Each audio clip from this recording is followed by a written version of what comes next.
पुराण की कथा का अमृत पीने वाला 21 पीढ़ियां महाराज अजर अमर हो जाती हैं। 7 स्वयं से, 7 बच्चों से और 7 पिता से आरंभ होती हैं। ऐसी 21 पीढ़ियां भगवत धाम में प्रभु प्रेमी जनों आनंद लेती हैं। मुहूर्तम्बा तदद्दम्बा क्षणंचा ये श्रृणंत प्राणम तन तेषाम दुर्गतिर भवेत। बड़े विलक्षणता की बात कही है कि यदि आप 8 दिन पूरे यहाँ बैठ करके कथा नहीं सुन सकते, आपके पास फैक्ट्री का काम है, दुकान का काम है, नौकरी का काम है, तो यहाँ निवेदन किया है कि 4 घंटे की कथा में से 1 क्षण का समय यहाँ इस ग्रंथ को वंदन प्रणाम करने के लिए जरूर निकाला जाए। इस ग्रंथ के ऊपर बेलपत्र चढ़ाने का इतना बड़ा महत्व है। लिखा है 1 करोड़ बेलपत्र आप शंकर की पिंडी के ऊपर चढ़ाइए, उतना पुण्य प्राप्त होता है। सिर्फ 1 बेलपत्र सिर्फ इस महापुराण के ग्रंथ पर ला करके चढ़ा दीजिए, उसके उतने फल की प्राप्ति अपने आप होती है। इतना बड़ा महत्व यहाँ इस ग्रंथ की पूजा और इसके ऊपर बेलपत्र चढ़ाने का अक्षय महत्व है।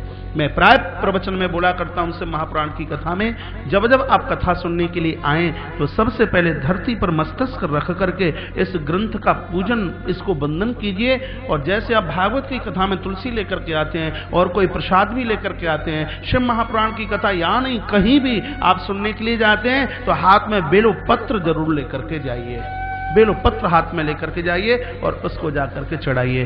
प्रभु प्रेमीजनों तत्पश्चात निवेदन किया गया, एको जरा मरस स्वाद ही पिबन्नेनामृतम पुमान शंभु कथा मृतम कुर्यात कुल मेवाज मारमम। घर में कोई रोगी है, कोई वृद्ध है, बहुत कष्ट में है, या बहुत ज्यादा कर्जा है, कोई बहुत ज्यादा तकलीफ में है, या बेटा और बेटी का संबंध नहीं हो रहा, महाराज चुनौती है शिव महापुराण की, नियम से पूरे अनुष्ठान में कथा को सुन लीजिए। भगवान शिव के श्री नंदीश्वर कहते हैं, भगवान भोलेनाथ की कृपा से यम यम चिंत्यति कामम तम तम प्राप्नोति निश्चितम, उसकी हर मनोकामना अपने आप में पूरी होगी। ऐसा दिव्य ग्रंथ है। इसमें 7 संहिता हैं। सबसे पहली संहिता का नाम है विद्धेश्वरी संहिता। सबसे पहले विद्धेश्वर संहिता, उसके बाद में दूसरी संहिता है, उसका नाम है रुद्र संहिता। रुद्र संहिता के 5 खंड हैं। सबसे पहला है सृष्टि खंड। सृष्टि खंड में ये लिखा हुआ कि इस दुनिया को बनाने वाला कौन है, ये दुनिया सही में किसने बनाई, सबसे पहले इस धरती पर कौन आया, कौन सा नगर बसा, कौन आया इस धरती पर, अनादि में सबसे पहले इस धरती पर सही में कौन था। सृष्टि खंड में इस कथा का वर्णन किया गया। सृष्टि खंड में ही महाराज बेलपत्र का, भस्म का महात्म्य है। शंकर जी के ऊपर चढ़ा हुआ प्रसाद किन को लेना चाहिए और किन को नहीं लेना चाहिए। जो भोलेनाथ के ऊपर चढ़े हुए प्रसाद का निरादर करते हैं उनकी क्या हालात होती है, ऐसी तमाम कथाओं का वर्णन इसी सृष्टि खंड में किया गया है। भगवान काशीपति कैसे बने और वही भगवान कैलाशपति कैसे बने, शंकर जी का नाम महेश्वर कब पड़ा, भगवान शिव का नाम रुद्र कब पड़ा, और तत्पश्चात भगवान शंकर का नाम शिव कब पड़ा, ये सब की सब कथा सृष्टि खंड की है। और उसके तत्पश्चात दूसरा खंड है जिसका नाम है सती खंड, जहां प्रश्न किया गया था, पूछा गया था एक पार्वती और एक सती, दोनों में अंतर क्या था। सती के साथ प्रभु ने किस प्रकार कौन से व्यवहार के साथ सती को स्वीकार किया, ये तमाम कथा सती खंड की है। उसके बाद में है पार्वती खंड। पार्वती खंड मैना और हिमाचल के यहाँ माता जगदम्बा क्यों प्रकट हुई, क्या दुनिया में और कोई लोग नहीं थे, ऐसी तमाम कथाएं। और उसके तत्पश्चात कुमारखंड। कुमारखंड में श्री कार्तिकेय जी महाराज के जन्म की कथा है। कितने बड़भागी वो लोग हैं जो कार्तिकेय का आवाहन, कार्तिकेय का पूजन करते हैं। प्रभु प्रेमी जनों, शंकर की पूजा में गणेश जी, शंकर की पूजा में जगदम्बा, गणेश जी की पूजा में नंदी और गणेश जी की पूजा में कार्तिकेय जी नहीं हो, तो ऐसा पुराण के अंतर्गत लिखा है कि शिव की पूजा में गणेश जी, शिव की पूजा में कार्तिकेय और नंदी ये ना हो तो शंकर की पूजा ही अपने आप में पूरी नहीं होती। ये कुमार खंड में इस कथा का वर्णन किया है। और रुद्र संहिता का 5वां खंड है जिसका नाम है युद्ध खंड। निशाचरों का कैसे भगवान ने उद्धार किया, इस कथा का वर्णन है। तीसरी संहिता है थापर जी, तीसरी संहिता है जिसका नाम है शतरुद्र संहिता। चौथी संहिता है कोटिरुद्र संहिता। 5वीं संहिता में उमा संहिता। 6वीं है भोलेनाथ को कहिए बाबा लूटेंगे हर बार हंसते हंसते, बाबा तेरा लाड़ हंसते हंसते, बाबा तेरा प्यार हंसते हंसते। दोनों हाथ खोलिए और तालियों के साथ मस्ती के साथ बोलिए। चिराग है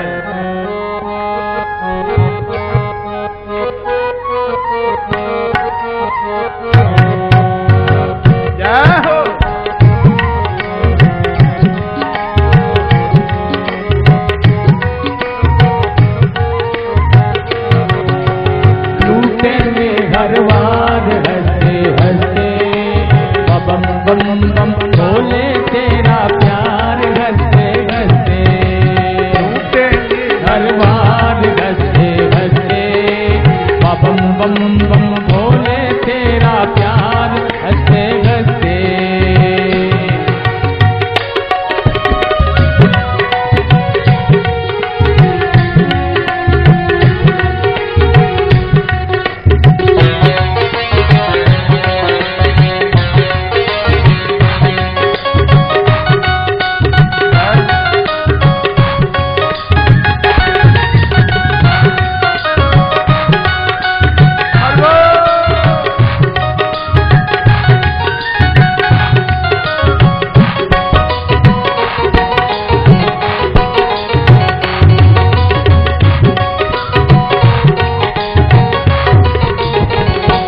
मेरा दिल है दीवाना तेरे नाम का, मेरा दिल है दीवाना तेरे नाम का, मैं हूँ प्यासा भगत भोले तेरे जाम का, मेरा दिल है दीवाना तुम्हारे नाम का, मैं हूँ प्यासा भगत भोले तेरे जाम का।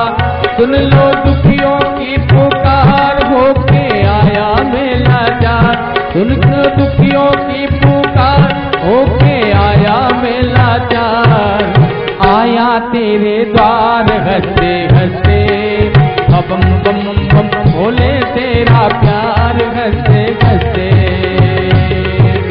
लूटेंगे घरवार हंसते हंसते, बम बम बम भोले तेरा प्यार हंसते हंसते।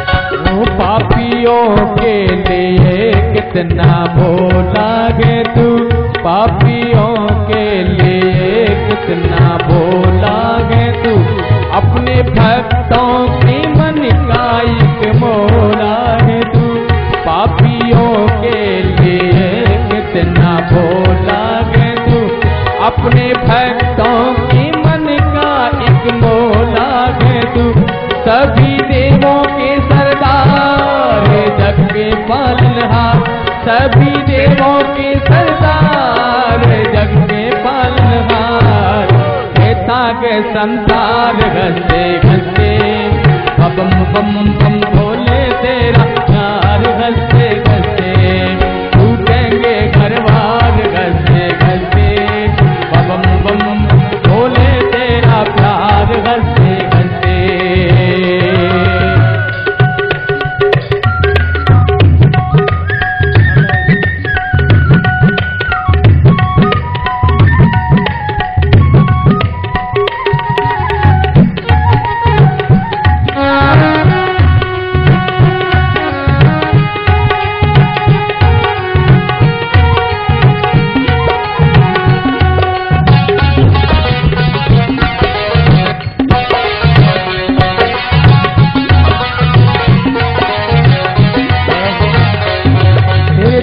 से तुम्हारे न खाली गया, खुश होके हर एक सवाली गया, कोई दर से तुम्हारे न खाली गया, खुश होकर हर एक सवाली गया, तेरी महिमाएं अपार जाने सब नर नार, तेरी महिमा है अपार जाने सब नर नार, भर देते भंडार हंसते हंसते, बम बम बम भोले तेरा प्यार हंसते हंसते, लूटेंगे घरवार हंसते हंसते, बम बम बम भोले तेरा प्यार हंसते हंसते।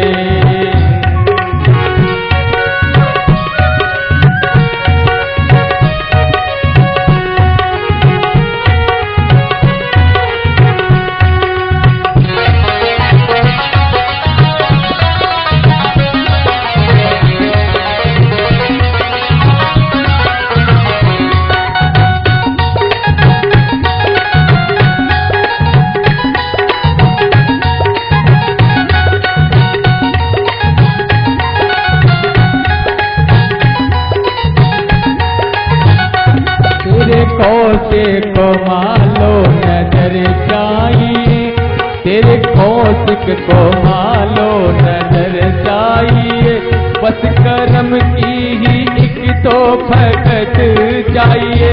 तेरे कौशिक को मालो नजर चाहिए, बस करम की ही एक तो भगत चाहिए। मेरी नैया है मझदार बन के आजा के वनहार, मेरी नैया है मझदार बन के आजा के वनहार। कर दो बेड़ा पार घसते घसते, बम बम बम बोले तेरा प्यार घसते घसते, लूटेंगे घरवार घसते घसते, बम बम बम बोले तेरा प्यार घसते घसते, लूटेंगे घरवार घसते घसते, बम बम बम बोले तेरा प्यार घसते घसते। ओम नमः शिवाय, ओम नमः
सौनक ऋषियों ने श्री सूत जी महाराज के चरणों में बैठ करके पूछा, आपने शिव महापुराण की कथा का ऐसा विलक्षण महत्व का वर्णन किया कि बड़भागी वो है जिसको एक आध क्षण की भी कथा सुनने के लिए मिल जाए।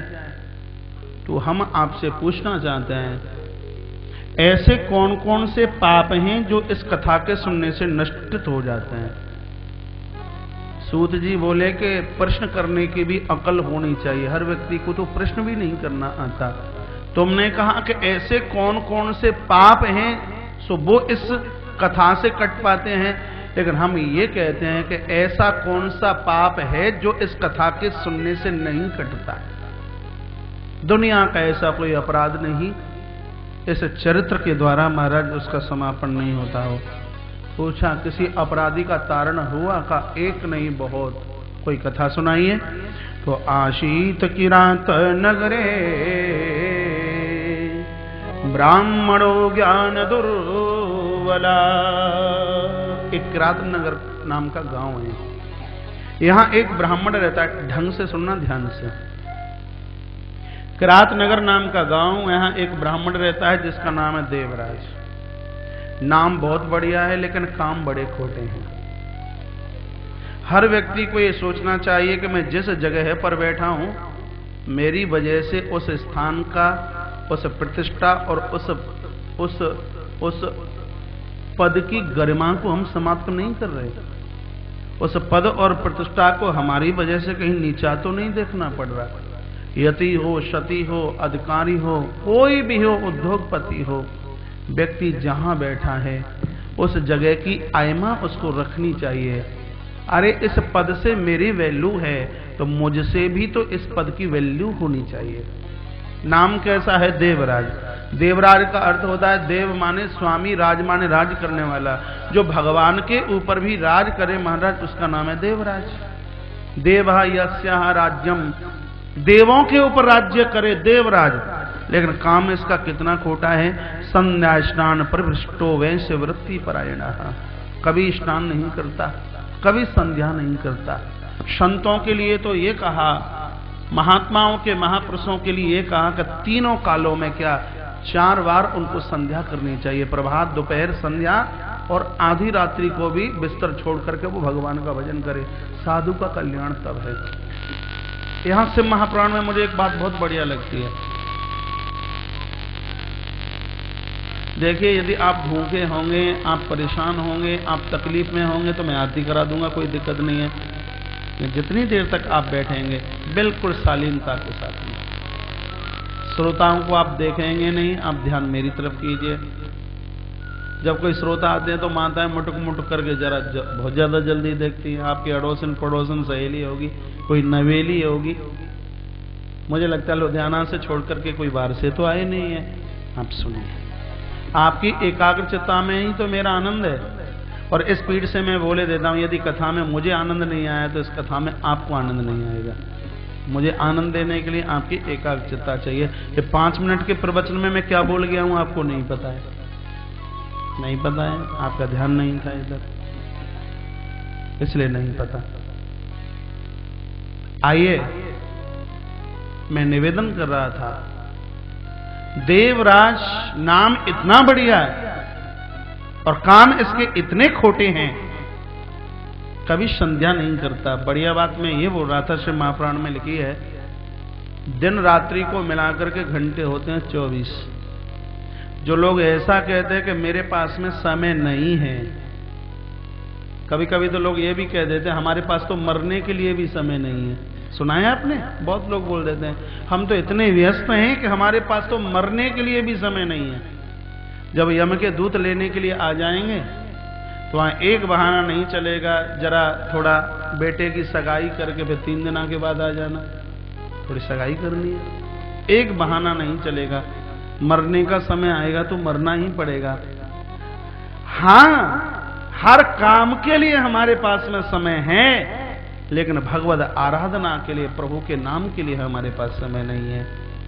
श्री शिव महापुराण की कथा कहती है, जो लोग अतिशय व्यस्त हैं ऐसे लोगों के लिए 24 घंटे में से कम 3 घंटे भगवान के लिए, आप जैसे लोगों के लिए, और हम जैसे लोगों के लिए 24 घंटे में से 21 घंटे भगवान के लिए। नहीं, दुर्गति हो जाएगी यदि इतना समय नहीं दिया तो। फायदे में आप बहुत ज्यादा हैं। हमारे लिए डिस्काउंट 12.5% का, और आपके लिए डिस्काउंट 87.5% का। किसी दुकान पर हम गए, कोई महात्मा दुकान पर पहुंचा, दुकानदार ने वस्तु का अंकलन किया, कीमत मांगी 100 रुपए। साधु ने कहा 100 तो तुम्हारी मांग है, लेकिन हमें ये कितने में मिलेगी? सीजन चल रहा है, 12.5% लेस कर देते हैं आपके लिए 87.5 रुपए में। फिर आप जैसा कोई व्यक्ति पहुंचा दुकानदार के पास, कीमत कितनी है? 100 रुपया, हमें कितने में मिलेगी? तो वो आपको जवाब दे दे कि तुम्हें मिलेगी 12.5 रुपए में, 87.5% लेस। देखिए कितना बड़ा फायदा है, कितना बड़ा मुनाफा है। संत भजन करते करते गलती करे, भगवान के दरबार में क्षमा नहीं है। आप जैसे लोगों से यदि गलती भी हो जाए तो ठाकुर जी के यहां सदैव क्षमस्वता की बात है, क्योंकि महापुरुष गलती करेंगे जानकर और आप गलती करेंगे महाराज अनजाने से। तो शिव महापुराण की कथा बोलती है कि इतनी बड़ी छूट प्रभु दरबार में आपके लिए, धिक्कारता उन लोगों के लिए है जो 24 घंटे में से 3 घंटे भी भगवान को नहीं दे सकते। एक आसन पर बैठ करके आप न दे पाए तो चलते फिरते, हंसते खाते पीते प्रभु का नाम लीजिए। आत्म कल्याण, आत्मोद्धार तब होगा। बंधुओं और माताओं, इस व्यासपीठ से मेरा निवेदन होगा, बड़े बड़े करोड़पति, बड़े बड़े लिखे पढ़े लिखे लोगों को, संभ्रांत लोगों को, पत्रकार वकीलों को, न जाने कितने लोगों को देखा, लेकिन दौड़ दाड़ करके आखिर में महाराज लौट करके वहीं आए कि भगवन तेरे नाम के बिना कहीं गति नहीं है, तेरे नाम के बिना कहीं भी कल्याण नहीं है। कहीं भी घूम करके आ जाइए, लेकिन लौट करके वहीं आना पड़ेगा। जवानी में नहीं आओगे तो बुढ़ापे में आओगे। हरे हरे करते नहीं आए तो जब हाय हाय करना पड़ेगा तब आओगे, लौट करके आना पड़ेगा वहीं। इसलिए यहां कहा जा रहा है कि संध्या स्नान परिवृष्टो वैश्य वृत्ति परायण, कभी स्नान नहीं करता, कभी दान पुण्य की तो कोई बात ही नहीं है, जब पूजा पाठ करता नहीं। और एक दिन किसी सरोवर पर अचानक निकलता हुआ कहीं से जा रहा था, इसने किसी सुंदर स्त्री को किसी सरोवर के पास खड़े हुए देखा। इसका नाम था शोभावती। इसका भी नाम बड़ा गजब का नाम है शोभावती। महाराज लक्ष्मी भी जिसके सामने फैल हो जाए, शोभावती, इतना सौंदर्य। लेकिन मैं बहुत बार निवेदन करता हूं कि व्यक्ति चमड़े से सुंदर नहीं होता, व्यक्ति उसके आचरण से सुंदर होता है। खुशबू आचरण में होती है, आचरण में खुशबू होती है। बोली शंकर भगवान की जय। आया देवराज और इसने उस स्त्री को देखा। तुमको देख करके मन करता है तुम हमारी बन जाइए। इसने 1 मिनट भी मना नहीं किया। और महाराज इस गड़का ने देवराज को स्वीकार किया। देवराज घर पर लेकर के आया इस नारी को। घर के लोगों ने विरोध किया। पतिव्रता पत्नी थी इसकी, उसने भी विरोध किया।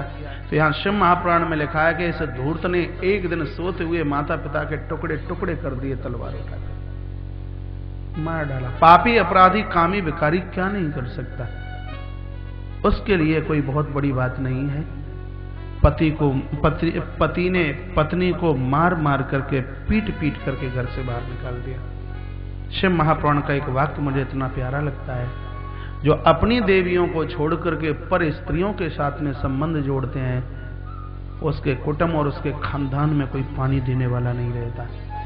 रावण और कंस, दंत वक्त और शिशुपाल की कथा इसके लिए पढ़ लेना। इसके लिए और जिन घरों में माताओं का अपमान होता है, उनके लिए भी, माताओं और पुरुषों के लिए, दोनों के लिए वर्णित किया गया है। ब्राह्मण क्षत्रिय वैश्य कनिष्ठा अन्य प्राणिनः, चाहे ब्राह्मण हो, क्षत्रिय, वैश्य, कनिष्ठ, चारों वर्णों में से कौन से भी वर्ण का व्यक्ति महाराज क्यों नहीं हो, नारी वो धन्य है जो अपने पति को भगवान, और पुरुष वही धन्य है जो अपनी देवी में साक्षात भगवती परम्बा का दर्शन करता है। लेकिन वर्तमान समय में ये मुश्किल है।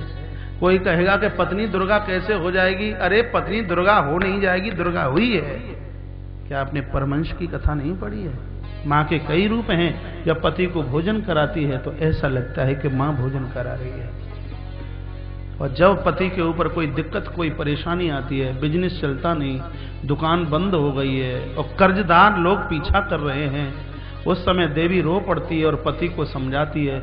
और उस समय उसकी पत्नी पत्नी के रूप में नहीं होती, उस समय उसकी पत्नी किसी गुरु के रूप में होती है, गुरु का काम करती है, गुरु का कार्य करती है। और जब कोई सामने गाली देने के लिए आ जाए, चढ़ाई चढ़ने के लिए आ जाए, युद्ध करने के लिए आ जाए, उस समय ये देवियां हाथ में तलवार उठा लेती हैं। उस समय देवियां एक पिता का कार्य करती हैं अपने पति के लिए। माँ के तो एक कई रूप हैं। यदि इस देश में नारी नहीं होती तो इस देश का होता क्या है? इनका मान हो, इनका सम्मान हो। आइए, आज धर्म लक्षणा पतिव्रता स्त्री को घर से बाहर निकाल दिया है, माता पिता को मौत के घाट उतार दिया। लिखा है मात पितृ बधू हंता वैश्य गामी च मद्यपः, पर स्त्रियों के साथ संबंध जोड़ता है, मदरा का पान करता है। देवराजो द्विजस्तत्र गत्वा मुक्तो भवत् क्षणात्। इसका देवत्व, इसका ब्रह्मत्व बिल्कुल समाप्त हो गया, बिल्कुल समाप्त, बिल्कुल खत्म हो गया। पुराणाकार ने वर्णन किया, समय चलता धीमे धीमे जब इसकी युवावस्था जवानी ढल गई, खुल खुल करता है, बुढ़ापे ने स्वीकार इसको किया है। लोगों को होश तो आता है कब? जब दम नहीं रहती, तब शक्ति नहीं रहती, ताकत नहीं रहती, तब प्रायश्चित करते हैं, रोते हैं, कहते हैं युवा अवस्था यूं ही निकाल दी। और उस समय ये दोष हमारे जीवन में चल करके नहीं आते तो आज हमें रोना नहीं पड़ता। ये कथा शिव महापुराण की बोलती है कि जिसकी युवा अवस्था, जिसकी जवानी बिगड़ी है, 16 आना उसका बुढ़ापा जरूर बिगड़ेगा, जरूर बिगड़ेगा, जरूर बिगड़ेगा। इसमें किसी भी प्रकार की संशय वाली बात नहीं है। शायद आपको न पता होगा, व्यक्ति का जन्म होता है तो इतनी वेदना होती है कि 10 लाख बिच्छू एक साथ उसको डंक मार रहे हों, और व्यक्ति की मृत्यु होती है तब उसको इतनी वेदना होती है कि 20 करोड़ बिच्छू एक साथ डंक मार रहे हों।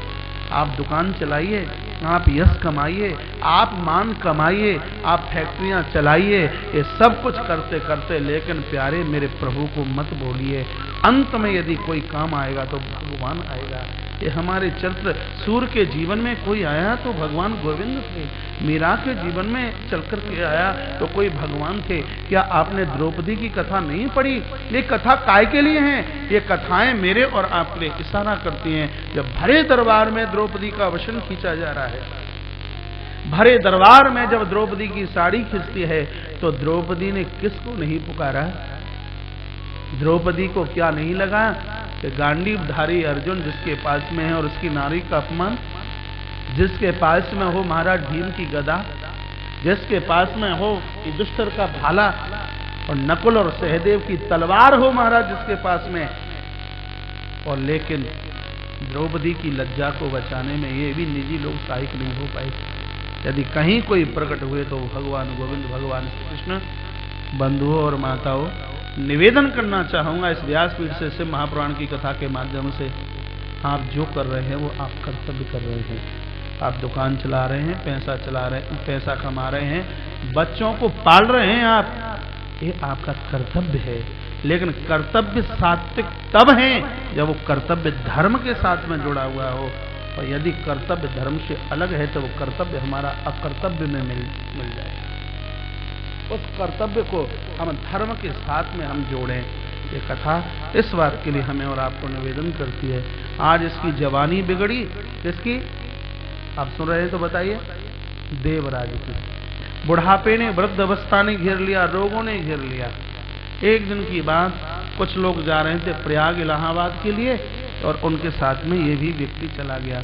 कहीं शंकर जी के मंदिर में जाकर के गिर पड़ा। अब इससे चलता नहीं बनता। वहां कोई आचार्य जी कथा का गायन कर रहे थे, और बस इसने 1 मिनट की कथा सुनी और इतने में हो गई इसकी मृत्यु। देवराज की यम के दूध घसीट कर लेकर के इसको लेकर के जा रहे हैं। उधर भगवान रुद्र, भगवान शिव ने कहा कि मेरे मंदिर में 1 मिनट की कथा सुनने वाला मेरा भक्त देवराज चल करके आ रहा है, और उसको यम के दूत परेशान कर रहे हैं। शीघ्र इसको छुड़ा करके लेकर के आइए। भगवान शिव के पार्षद चल करके आए। यम के दूतों के हाथ से देवराज को छोड़ा, महाराज छीना है, और भगवान शिव के शिवलोक की तरफ चले हैं। तो देहली पर भगवान भोलेनाथ जलता हुआ दीपक, हाथ में पुष्प की माला थी। जैसे देवराज आया, भगवान ने फूल की माला देवराज के कंठ में डाली, देवराज को उठा करके अपने अंक में भर लिया। सौनक ऋषियों ने सूत जी को पूछा है, ये तो पापी और अपराधी, और भगवान ने इतना बड़ा सम्मान किया। सूत जी रो पड़े और कहा कि सौनक ऋषियों, भगवान शिव का कहना है कि जो मेरी शिव महापुराण की कथा सुनते हैं वो तो मेरे लिए मेरे पुत्र कार्तिकेय से भी ज्यादा प्यारे हैं, कार्तिक से भी ज्यादा उनको मैं स्नेह करता हूँ।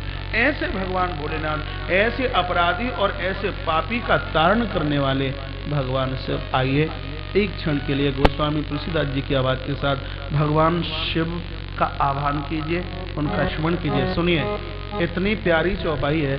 आप भोलेनाथ के ऊपर जल चढ़ाते हैं तो ये चौपाई बोलिए।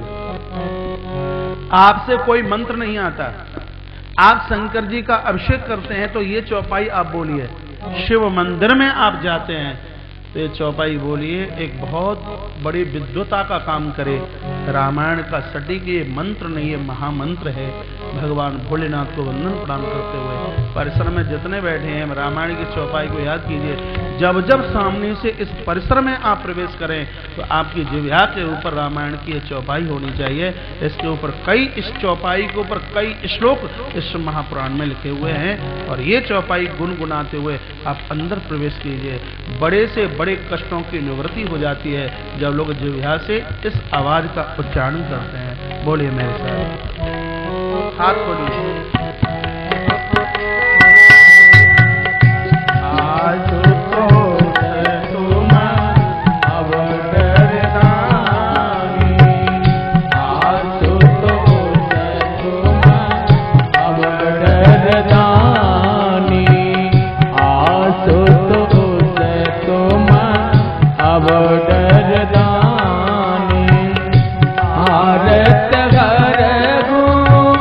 दीन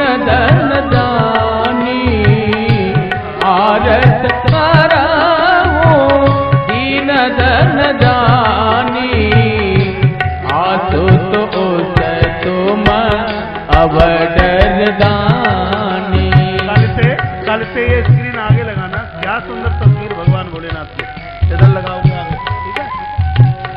आशुतोष तुम अब डरदानी, आशुतोष